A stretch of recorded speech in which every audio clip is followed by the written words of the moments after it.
Brasília, um banco foi condenado a devolver o salário de um cliente e ainda pagar indenização por danos morais por ter retido o salário para pagamento de uma dívida. Depois de 10 anos desempregada, Marilene conta que estava ansiosa para receber o primeiro salário. Mas quando foi conferir o depósito, levou um grande susto. Não tinha salário, né? Então você fica sem chão, né? Olha, eu não sei nem descrever o sentimento que eu fiquei naquele momento. Marilene conta que veio até a agência para conversar com o gerente e entender o que tinha acontecido. Foi aí que ela descobriu que o salário no valor de R$ 1.058 tinha sido retido para pagamento de dívida antiga que ela tinha com o banco. Inconformada com a situação, ela resolveu procurar a justiça. A ação judicial foi feita com base no artigo 7º, inciso 4 da Constituição Federal, que diz que o salário é um direito do trabalhador, protegido por lei para assegurar a própria subsistência ou da família, sendo proibido penhora ou apossamento. Ficou comprovado que Marilene tinha uma dívida referente a R$ 2.300 sem juros. Mas, segundo a decisão, mesmo que a correntista tenha dívidas com o banco, é ilegal a retenção integral do salário. O banco, além de devolver o valor retido, também foi condenado a pagar indenização de R$ 3.000 por danos morais. Ninguém pode ter nada de sua conta retirado sem o devido processo legal, sem a devida autorização judicial ou sem um contrato realmente válido, vigente, né, que possibilite, dentro dos limites legais, né, você ter uma consignação no seu contra-cheque ou um desconto na sua conta corrente por alguma dívida que realmente você tenha. O banco informou que todos os débitos em conta são feitos com autorização dos clientes. No caso citado na reportagem, não havia um contrato assinado pela cliente como prova da negociação e, por isso, o parecer foi favorável à correntista. E para falar mais sobre esse assunto, nós convidamos o advogado Luiz Gustavo Mulha, especialista em direito do consumidor. Boa tarde, doutor. Boa tarde. Bom, nesse caso que a gente viu aí na reportagem, o banco pode reter parte ou até o salário inteiro do cliente para pagar alguma dívida ou não? Não, não pode. O que geralmente acontece o cliente, quando vai ao banco, ele assina um contrato padrão, um contrato modelo, que a gente chama de contrato de adesão. É justamente por isso que a cliente, né, a jurisdicionada, logrou êxito na sua demanda jurisdicional. Então, assim, o salário é uma questão impenhorável, não tem como se penhorar de maneira alguma. E, geralmente, esse contrato, que é o termo de adesão, é um contrato guarda-chuva, onde não tem valor nenhum, não tem tarifa nenhuma, não tem realmente dentro nada, apenas o quê? As obrigações do cliente perante o banco. Quer dizer, se ele não aceitar formalmente assinar que pode ser feito débito em conta... Ele não é cliente do banco. Não é cliente, não pode... Não pode. Ele não pode nem questionar, vamos dizer o seguinte, eu quero ser cliente do banco X, eu posso levar esse contrato para casa para analisar com a minha esposa? Não, não pode. O contrato fica aqui. Muitas das vezes, o banco nem fornece para você uma cópia. Ele fala, vai chegar na sua casa. Será que chega? Geralmente não chega. Em relação às cestas de serviço, outro problema muito comum aí nos bancos, alvo de reclamação de clientes.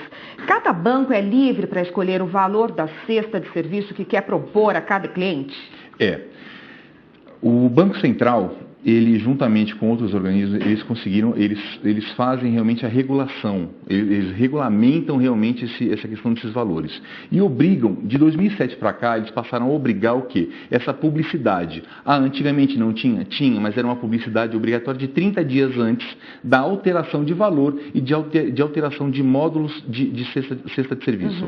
Atualmente, ele obriga a ser a alteração no mínimo 180 dias antes, e que uma alteração de valor para outra não tenha no mínimo, ou melhor, tenha no mínimo 150 dias de alteração. E obriga também a somatório de tarifas daquela cesta de serviço que não seja igual ou seja próximo ao valor total do serviço que era prestado. Agora, o que a gente não pode confundir que o banco também tem que lucrar. O banco ele está prestando um serviço para você. Então, o banco pode cobrar pelo estar com o seu dinheiro no banco? Pode.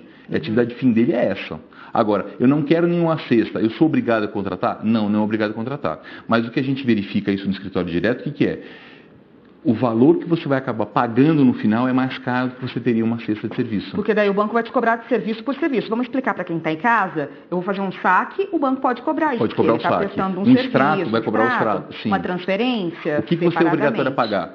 Você depositou o valor na sua conta corrente, você vai pagar todo mês aquele valor da manutenção da conta. Agora, a taxa de cadastro não pode cobrar. Uhum. Então, é uma coisa que a gente tem que lembrar bem. O banco pode cobrar? Pode, por serviços objetivos, claros e precisos, e que tem uma publicidade anterior. Uhum. Eu vou mudar o valor dessa tarifa. 180 dias de antecedente ele tem que estar informando para a gente. Bom, é livre aí o banco cobrar o que ele quer, mas é livre também o cliente fazer uma pesquisa em outras instituições bancárias. O Banco Central faz isso. Se o cliente quiser, ele pode entrar no site do Banco Central, já tem um ranking. E tem como ele negociar, ir lá para o gerente dele e falar, olha, tal banco está cobrando tal coisa, eu posso migrar para outro banco? Ou não, eu tenho que aceitar aquele valor que o banco impõe, se eu quiser eu encerro minha conta. É comum que nos bancos privados a gente consiga esse poder de barganha. Uhum. Nos bancos públicos e federais é mais difícil, mas eu acho que o consumidor tem que ter isso em meta, né? Tem que ter esse poder de barganha sempre. E se o consumidor geralmente havia vendido uma cesta de serviço, ele vai precisar de parte daquele serviço. Mas eu não tiro o extrato da minha conta, eu não preciso, eu sei quanto eu gasto, eu controlo, eu não preciso saber tirar um extrato. Ele pode tirar aquele valor? Não, ele tem que aceitar aquela cesta como um todo e fazer uma análise do que é mais vantajoso. Ele tem que aceitar o serviço como um todo, porque ele está sendo oferecido aquela cesta. Logicamente que quando é oferecido essa cesta, o cliente tem que se antenar e tem que fazer o quê? O que tem nessa cesta? Cadê o documento disso? Aonde está escrito que eu vou ter direito a isso aqui? E realmente guardar um documento consigo. Eu não quero, por exemplo, eu só faço DOC pela internet, só faço transferência pela internet. Uhum. Então, não quero cesta? Ok, pague suas transferências, pague seu serviço. Se de repente ele vê, não está compensando para mim, aceita a cesta de serviço. Uhum. Alguns bancos, inclusive, fazem uma questão interessante, que é pontuação. Quanto mais você é fiel ao banco, menos você paga. Uhum. Então fica essa questão. Eu pago tarifa? Não pago. Por quê? Eu sou tão fiel ao banco que o banco acaba zerando esse valor.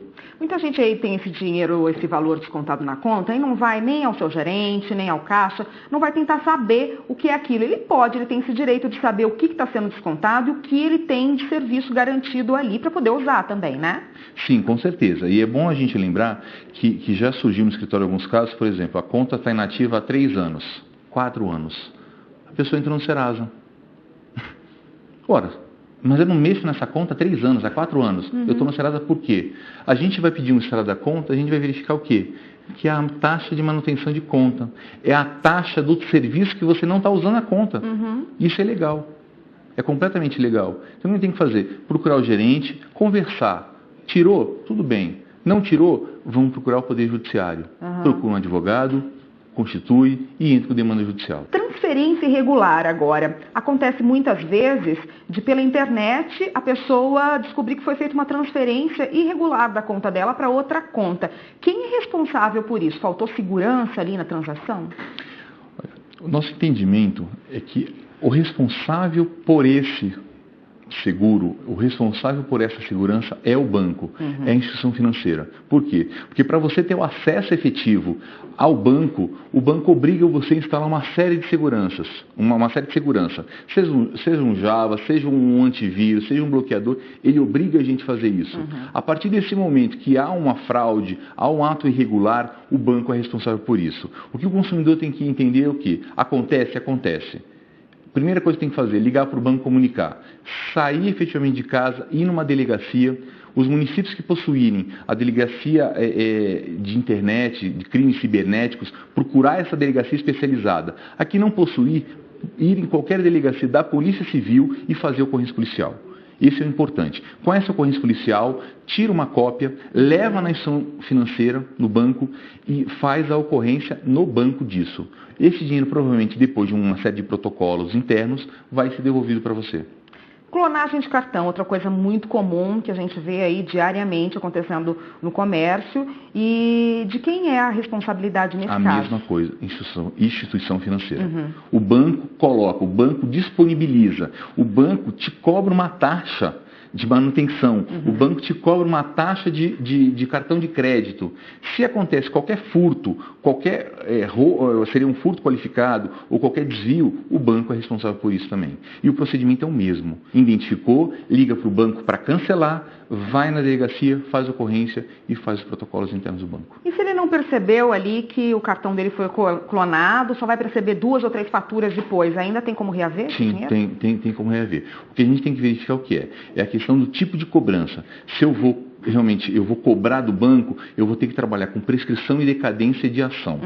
Eu sempre procuro não incentivar uma demanda judicial, mas sim conversar com o banco, tentar criar um clima amistoso. Converse com o gerente, gerente, eu não verifiquei isso, veio um valor errado, eu paguei, tem como você me estornar? Se efetivamente foi detectado, o banco vai devolver, mas às vezes o banco não devolve. Aí sim, procura um advogado e vamos realmente para a demanda judicial. Mas o procedimento é sempre o mesmo. Identificou um erro, o banco não quer fazer, ou de repente o caminho vai ser realmente polícia, ocorrência policial. Vai ser instaurado um inquérito, procedimento administrativo de cunho investigatório, e aí vai achar realmente quem foi o culpado. Boletos falsos, outra coisa que acontece muito, outro golpe aí, que é de repente a pessoa se viu diante de um boleto, acha que tem que pagar aquela conta, não é da instituição em que ela estava habituada, ou é um boleto de alguma associação que ele acha que tem que pagar por conta até da atividade profissional que exerce, só que é uma taxa irregular. Se a pessoa vai lá e cai nessa, paga esse boleto, depois percebe que caiu num golpe aí, tem como reaver esse dinheiro? Olha, reaver esse dinheiro só com demanda judicial. E isso ainda acontece porque, como eu estava dizendo anteriormente, o Brasil não entrou ainda na efetividade do Pacto da Basileia II, que obriga a gente a trabalhar com boletos registrados. A partir do momento que eu tiver um boleto registrado, essa questão de troca de boleto, instituição financeira, valor, nome, CNPJ, CPF, vai acabar, vai ficar tudo linkado. Você vai saber efetivamente do que se trata essas informações. Então, hoje, se acontece isso, pagou errado, foi enganado, demanda judicial contra o banco e contra essa instituição financeira. Mas eu não sei, ou contra esse proprietário do boleto, digamos assim. Mas eu não sei quem é. Notifica o banco vai ter que realmente fornecer essa informação. O banco vai fornecer o quê? Sigilo bancário, não posso fornecer esses dados. Não tem problema. Demanda judicial que o banco forneça quem foi que recebeu esse dinheiro. O cliente não pode ter esse prejuízo. O banco não quer fornecer? Então o banco que ressaça o cliente. Tá ótimo, doutor. Ainda teria assunto para a gente ficar mais meia hora conversando, mas não vai faltar oportunidade. Eu conversei aqui com o doutor Luiz Gustavo Mulha, que é advogado especialista em direito de consumidor, e conversou com todos os problemas e taxas aí bancárias e no que o consumidor tem que ficar atento. Obrigada pela participação. Obrigado. Até uma próxima, doutor. Obrigado.